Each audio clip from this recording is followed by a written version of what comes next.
नमस्कार, मैं हूं देवांशु। आप देख रहे हैं न्यूज़ फर्नेसन। बिहार में उपचुनाव हो रहे हैं और चुनावी प्रचार का शोर जो है आज थम गया और 13 नवंबर को मतदान होंगे और 23 नवंबर को इस चुनाव के नतीजे आएंगे।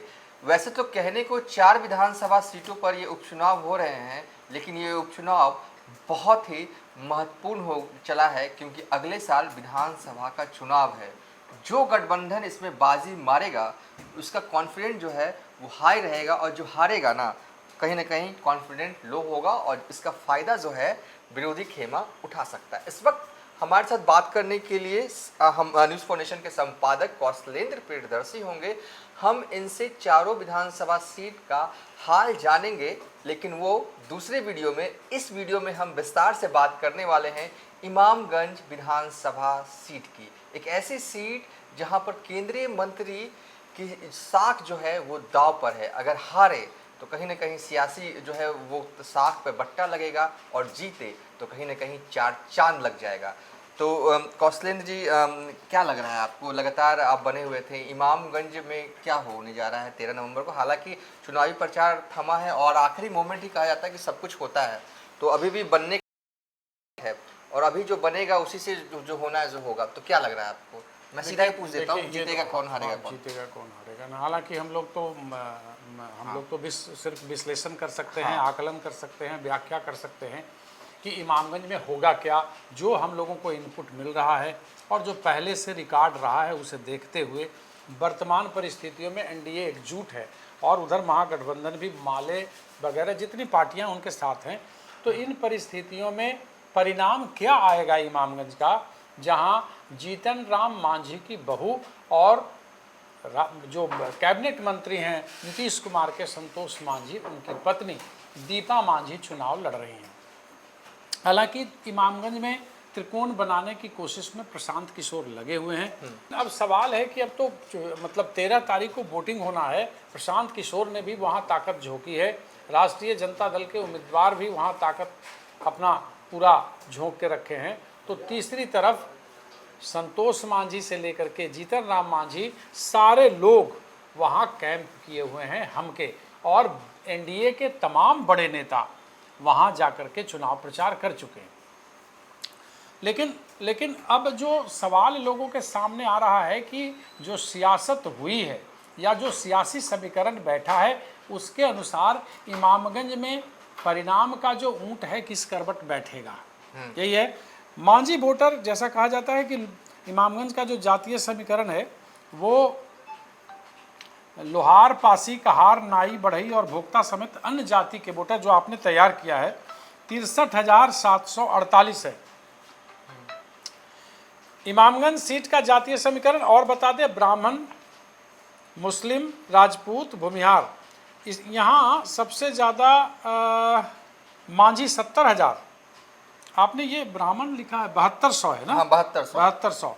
मुस्लिम 28,000, राजपूत 9,000, भूमिहार 9500, चमार 17,000, वैश्य 24,000, राजपूत 9,000, भूमिहार 9500, मांझी 70,000, यादव 24,000, दांगी 40,000, पासवान 18,000।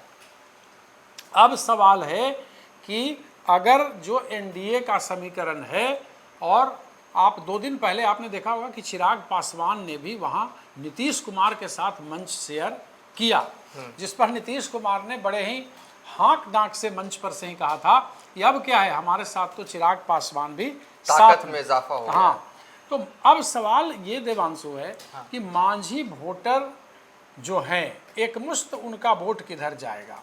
रोशन मांझी भी वहाँ चुनाव लड़ चुके हैं, लेकिन कुछ लोगों ने कही कि कुछ नाराजगी है।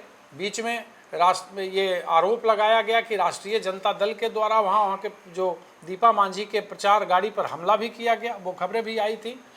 तो आखिर अकबकाहट या अकुलाहट है किधर से? जीतनराम मांझी और संतोष मांझी की प्रतिष्ठा दांव पे है।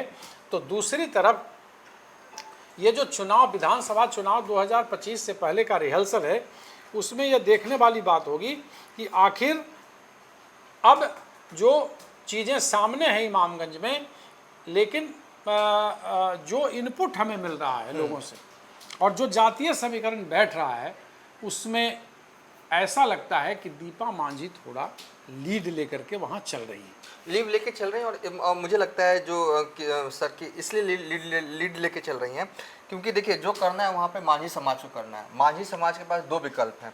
देखिए एक तो आरजेडी को वोट करें या हम को वोट करें। कहीं ना कहीं फेस वैल्यू जो है वो दीपा मांझी का एक बड़ा है, पहले से भी जो है इलाके में काम करती रही है सामाजिक तौर पर, तो कहीं ना कहीं इसका भी असर दिखा है। और जीतन राम मांझी जिस तरीके के नेता रहे हैं कहीं ना कहीं जनता के बीच में कनेक्ट करने और खासकर मांझी समाज के बीच में तो उनके घर के दरवाजे 24 घंटा खुले रहते हैं। कोई भी मांझी समाज का लोग जाए, इलाके से जाए, वो घर का मतलब इस तरीके का है उनका पैटर्न जीतन राम मांझी के घर में।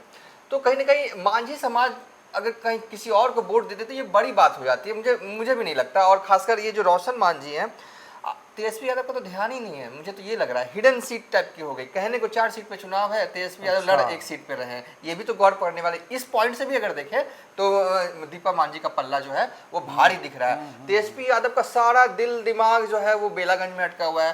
थोड़ा बहुत अगर बेलागंज से बचा है तो वो रामगढ़ पे जाकर टिका। चुनावी प्रचार के दौरान हमें ये दिखा।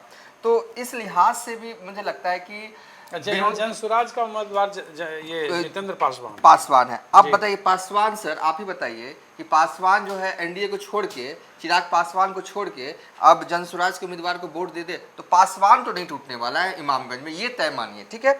अब कौन कौन से वोट आएंगे जनसुराज को ये तो जनता जनार्दन तय करेगी, लेकिन जो हमें यहाँ से लग रहा है और बिहार के किसी भी लोगों को लग जाएगा, आप पासवान समाज के अगर हैं और किसी भी जिला से में रहने वाले हैं बिहार से, तो आप खुद कह दीजिएगा कि नहीं नहीं इमामगंज का पासवान नहीं टूटेगा, कोई वजह नहीं है टूटने की। तो एक नहीं कई सारे पॉइंट्स आ रहे हैं और मुझे लगता है कि तेजस्वी यादव जितना कर सकते थे इस सीट पर उन्होंने उतना किया ही नहीं। हमें लगता है कि इमामगंज को लेकर के बहुत हम सक्रियता तेजस्वी यादव में मैंने कभी नहीं देखी। जैसे बेलागंज हो गया, रामगढ़ भी जा रहे हैं, उधर झारखंड में कोडरमा जा रहे हैं, लालू प्रसाद यादव लगातार मेहनत कर रहे हैं, वो भी अस्वस्थ होते हुए भी वो लगातार इस चुनाव उपचुनाव के अंदर कई सीटों पर सक्रिय दिख रहे हैं। और आप समझिए कि मंच साझा करना, मंच से भाषण देना उन्होंने बेलागंज में भी किया, उसके बाद कोडरमा वो चले गए।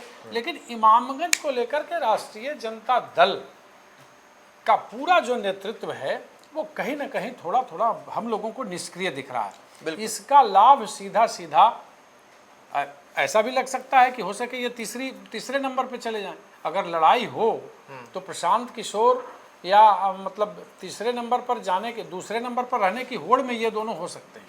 बिल्कुल ऐसा भी ये तो अब सवाल है कि जो रोशन मांझी, जितेंद्र पासवान और दीपा मांझी, बहुत कम उम्मीदवार हैं वहाँ, और बाकी निर्दलीय वगैरह कुछ होंगे। हाँ, महिला उम्मीदवार भी है ना दीपा मांझी, हाँ दीपा मांझी, जिस तरह से उन्होंने प्रचार किया, बड़ा सरल भाषा का इस्तेमाल किया, स्थानीय भाषा का इस्तेमाल, वो सब कुछ छोटी छोटी बातें जो है ना बड़ा कैच करता है। मांझी के द्वारा एक चीज कहा गया था कि वो जब नक्सलिज्म बहुत वहाँ चरम पर था, नक्सल इलाका था इमामगंज, वहाँ से उदयनारायण चौधरी भी जीत चुके हैं, और तो उस दौर में जो दीपा मांझी थी वो एक मतलब जागरूक लड़की उस दौर में, और वो लगातार जगह जगह जा कर के लोगों को जागरूक करना। उस समय मोटरसाइकिल से हमें नहीं लगता कि सवर्ण समाज में भी लड़कियां चलती होंगी। उस समय मांझी समाज से कहीं ना कहीं सियासी युद्ध जो है वो तेजस्वी यादव ने जो है वो इमामगंज में उस रूप में लड़ा ही नहीं जिस रूप में वो लड़ सकते हैं।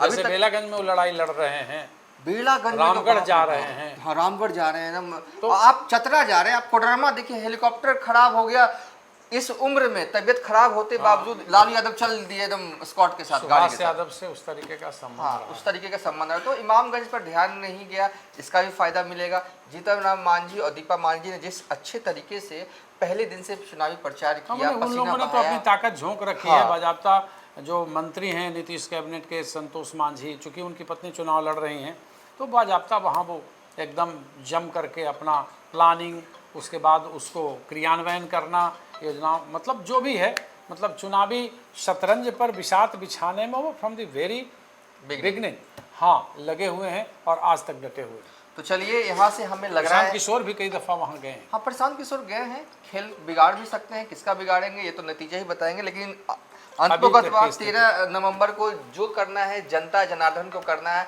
अभी के हिसाब से जब हम ये वीडियो शूट कर रहे हैं, तारीख है 11 नवंबर, चुनावी प्रचार का शोर जो है वो थम गया है और कहीं ना कहीं लग रहा है इमामगंज में दीपा मांझी के पास बहुत ही मजबूत एज है। फिलहाल इस वीडियो को वाइंड अप कर रहे हैं, अगली वीडियो का इंतजार कीजिए जिसमें कि हम चारों सीटों का हाल एक ही वीडियो में कंपाइल करके ला रहे हैं।